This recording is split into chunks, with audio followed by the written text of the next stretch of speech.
Lord, I'm coming home. A minister had just closed a revival in a huge Midwestern city, and he stepped on a train on his way home and sat down beside a young man.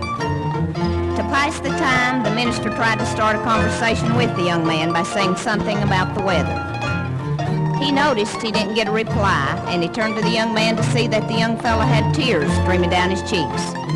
He said, "Son, I'm a minister. Is anything wrong? I'll help you in any way I can." Through his tears, the young man proceeded to tell this story. "Preacher, 2 years ago, I got so mean at home that I even struck my father. Dad called me in and said, 'You're going to have to leave home. You're breaking your mother's heart.' I wandered all over this country for the last 2 years, going deeper and deeper in sin, getting meaner and meaner. And then about 3 weeks ago, God gloriously saved me, and now I'm on my way back home. I wrote Mom and Dad and told them that I'd be on this train." The minister said, "That's a wonderful testimony. I'm so glad to hear it, but tell me, why are you crying when you should be happy?" The young man replied, "Preacher, I've been so mean, and I've disgraced Mom and Dad and caused them so much heartache. I'm afraid they won't want me back home, and I don't know whether to get off the train or just stay on it and keep on going." "Then how will you know?" the minister asked. "Preacher, we've lived beside these railroad tracks in a little white house all of my life, and out behind the house is a great big apple tree.